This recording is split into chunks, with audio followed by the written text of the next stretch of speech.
ақш астанасына келдік, Вашингтондамыз. Америкада бір күштісі маған ұнағаны, самолетта бәрі кезегін күтіп отырады екен. Ортадан біреу бүйтіп шығып кетіп жүріп ортасы кетіп қалмайды. Ака алдындағы адамдар заттарын түсіріп алып кетпейінше өтпейді. Прям қатар-қатармен шығады екен. Біреу шустрый болып шығып кетуге болмайды екен. Қазір шәлдеңе тағып көрсем. Міне алдымыздағы қатар енді тұрды. Өйткені оған дейінгісілер енді босады.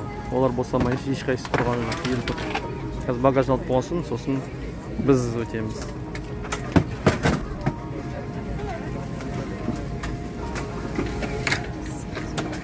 Багаж артын алып болмайынша ешкім артында тұрғандар өтпейді. Енді бір ғана өтіп кеткен адам болды, бірақ ол өте сирек кездеседі. Мен жерде мына екі адам тұр. Өйткені барлығы өту керек. Прям қатып қалған армейский ереже сияқты.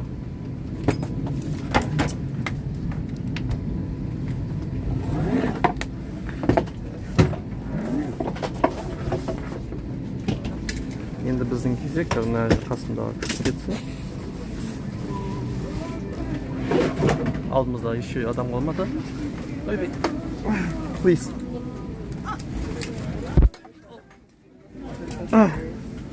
Ременді шешпеппін, енді шештім. Кетіп тұр. Thank you. Goodbye. Осындай кезектер біздің ұйқымыз қанғажы, өйткені ұшағымыз түнгі уақытқа сай келді. Қазір Вашингтонда кешкі таңғы 8:30. Кешке дейін Вашингтонның орталығы кішкентай, кешке дейін бәрін аралап болсақ, ертең азында қайта Нью-Йоркке барамыз деп отырмыз. Thank you. Thank you. Bye. Have a good day. Say something, please. Okay, bye. Bye. Thank you. Thank you. Bye. Американдықтар көбінесе осындай ашып, күле береді, өзі ойын айтады. Жағдайың қалай, не істеп жатсың, көңіл күйің қалай деп танымайтын адамға сұрақ қоя береді.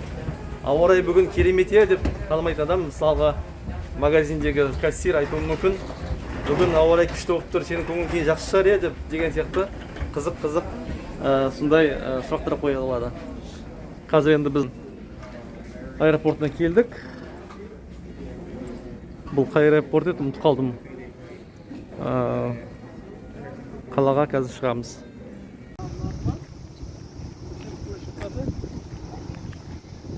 Кішкентай үйректер.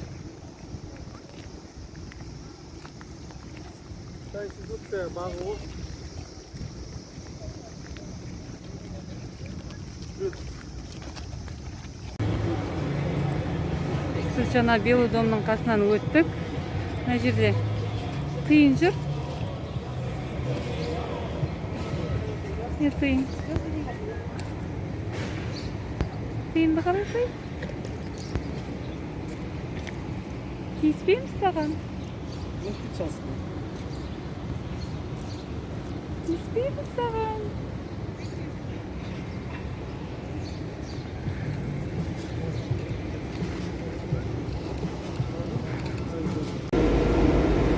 Біз метрода келе жатырмыз. Табиғаты өте тамаша екен.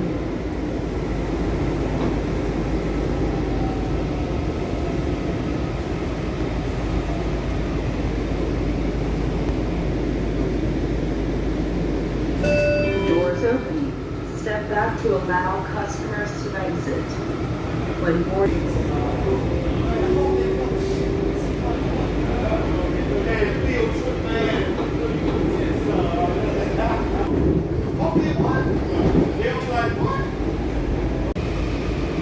Біз Вашингтондағы метроға мініп көрейік деп көргенбіз, мініп.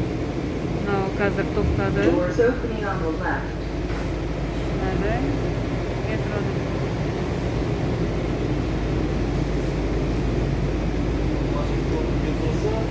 Пентагон станциясы. Doors opening. Step back to allow customers to exit.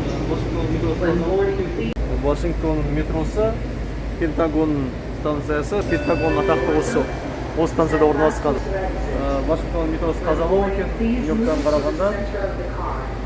Қазір біз аэропорттан қала орталығына баратырмыз.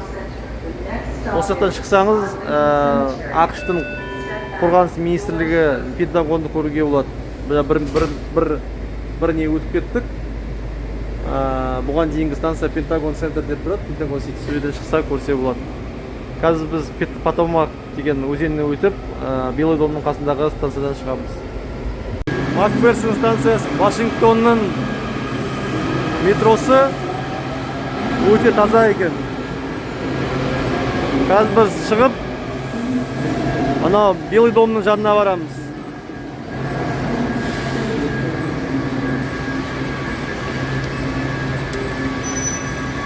Сумкімізде жүргіз осылай.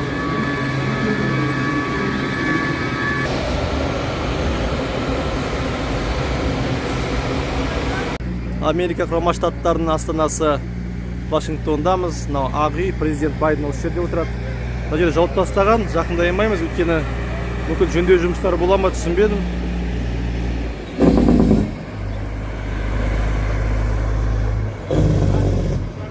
Не істеп келе жатқанын білмейміз. Мүмкін бір жөндеу жұмыстары болатын шығар.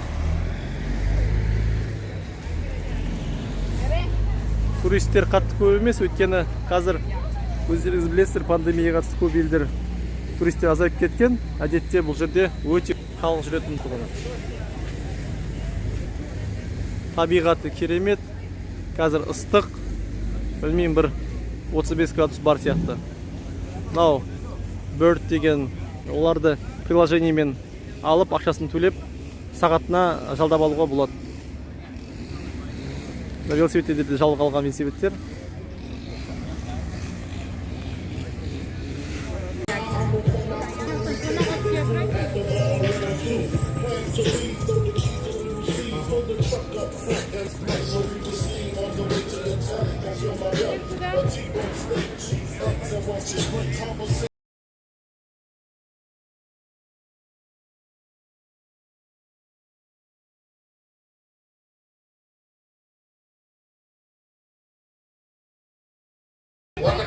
Жаңа ғана біз Авраам Линкольнның мемориалында болдық. Керемет әсер қалдырады. Мен екінші рет болды. Сонда да бір рет келген сияқты ерекше сезім бар. Оның Линкольнның өмірбаянын қайтадан еске түсіріп, қандай мықты тұлға болғанын, Американың тарихы үшін қайталанбас із қалдырып кеткен мықты тұлға ретінде қайтадан еске түсіруге болады. Отцы основатель деп айтады. Енді ары қарай біз қазір Капитолийге дейін барамыз. Осы жаяу өте әдемі. Мына жерде үйректер балапандармен жайылып жүр. Міне үйректер күшті көрініс. Осы соңына дейін осындай парк. Ары қарай баратын көре алсаңыздар, қазір Капитолийге дейін барамыз. ақш-тың сенаторлары отыратын, депутаттар отыратын жерге қазір барамыз. Көлеңкемен жүреміз. Ана ветерандарға мемориалдар көп. Анау жақта Вьетнам соғысы мемориалдар бар, өте үлкен. Қазір ковид болған соң суларды өшіріп тастаған екен. Осы ақш-тың барлық парктарында халыққа арналған тегін су бар, ауыз су басылған кезде. Балалар ішуге бой кішкентай, бірақ ковид болса қазір өшіріп тастаған екен суларды ішпесін деп.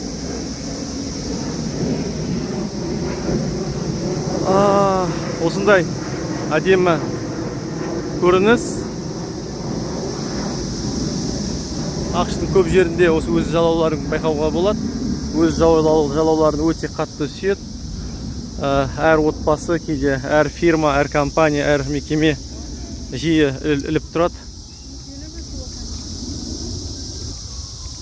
Осындай күшті серуен. Шашын айтқанда шаршадық, шаршасақ та осындай қызықтарды көргеннен кейін қайтадан екінші дыханиеміз ашылып, ары қарай жүріп.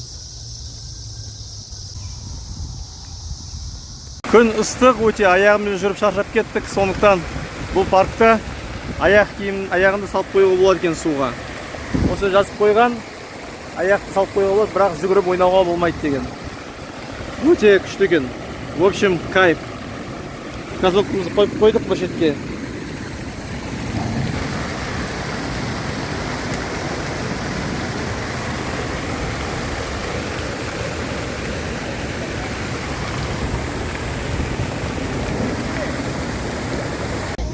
Дәл Вашингтон DC-нің орталығында осындай паркта фудкарлар орналасқан.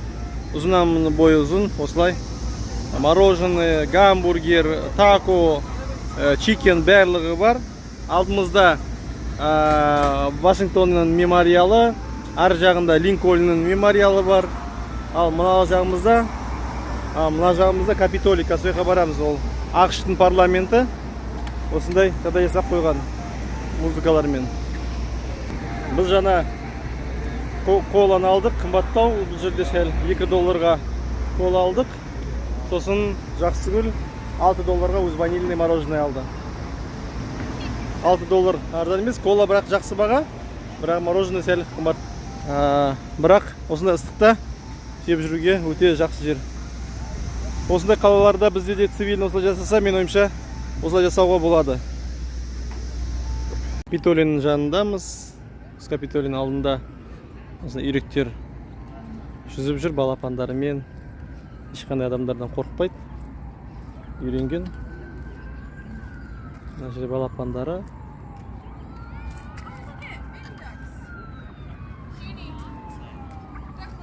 Қазір біз ақш-тың федералды билігі Капитолийдің ғимаратына жақындап келе жатырмыз.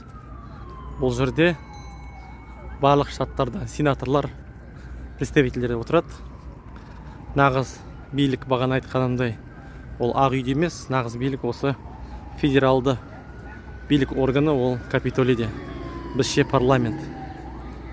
Неше түрлі біз білмейтін, мен білмейтін талдар бар. Мына білмеймін қандай тал. Дуб бекен. Жақындаған соң қазір көреміз, әдемі. Міне үйректері осылай. Өздерімен өзі жүре береді. Егерде тимесен. Шыбын-шіркейлер көптеу екен, жерде су болған соң ба, күн ыстық болған соң ба, көзімізге жақын ұшып жүр. Оқты батып кетті мыналар бәрі. Сүңгі батыр. Не үшін сүңгі батыр? Ішінде балық бар ма не? Қашан шығады сүңгіген?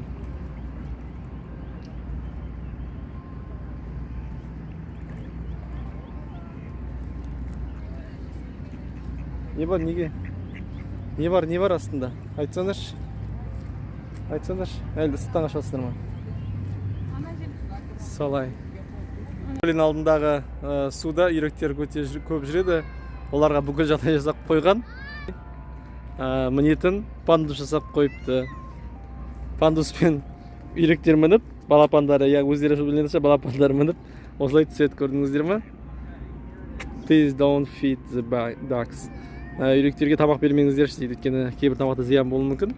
Не көріп отырсыздар ма? Балапандармен күн шуағында демалып отыр.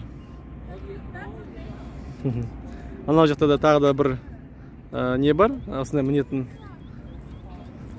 Қазір біз айтқымыз келгені қазір Капитолий. Міне ақш-тың федералды билік органы. Жақындап келе жатырмыз. Әдемі мүсіндер. Кім екенін танымаймын. Біз қазір өзіміз дикий турист болып жүргендіктен қасымызда гид басқа ешкім жоқ. Туристер де аз. Ковидке қатысты болғаннан кейін, уақыт болғандықтан туристер көп емес. Мына жаққа қарасаңыздар, бүкіл монументтер Вашингтонның Линкольнның мына бетте ақ үй бар. Біз қазір Union Station вокзалын көруге келдік. Вашингтон DC-дағы мен ойымша негізгі үлкен ЖД вокзал. Сосын ары қарай автобустар бар, сосын машина арендаға алатын орын бар. Сосын Нью-Йоркке жақын қалаларға, штаттарға баратын автобустар бар. Жаңа біз қарап қайттық, қазір уже жабылып жатыр көп офистер. Бұл жердегі кинодағы бір нелер, ужас кинолар, болмаса фантастикаларда осылар тіріліп, адамдармен төбелесіп жатқан бір мүсіндерге ұқсайды. Қазір біз кешкі Вашингтонмен серуендеп жүрміз, қонақ үйге бара жатырмыз. Өтіп бара жатқан кезде, мына жерде Линкольн қайтыс болған, президент қайтыс болған үйдің қасынан өтіп бара жатырмыз. Осы жерде Линкольн президент тұрға өмір сүрген екен. Мүмкін соңғы күндері осы жерде өткен. Абрахам Линкольнді өлтіріп кетті деп естідім. Мүмкін сол жарақат алғаннан кейін соңғы тұрған үйі осы болу керек. Билеттері азанғы 9:30-нан кешкі 5:30-ға дейін сатылады деген. Келіп туристер қарап кетсе болады екен. Осындай. Біз қазір өзіміздің қонақ үйге бара жатырмыз қазір. Кешкі 9:40 кетті. Leadership. Білім және көшбасшылық орталығы дейді. Театрда бар ма? Осы жер Линкольн үйіне жақын болғандықтан Линкольнге қатысты вафли магазин дейді. Мүмкін таңғы ас, кешкі ас бірнәрсе берілетін шығар. Линкольнге қатысты сувенирлер магазин. Президент Линкольн. Америка азаматтары өте қатты сүйетін президенттердің тарихтағы қалғандардың бірі. Олар Американың негізін қалаушылы, Америка мемлекетінің әкелері деп атайды. Соның біреуі Линкольн.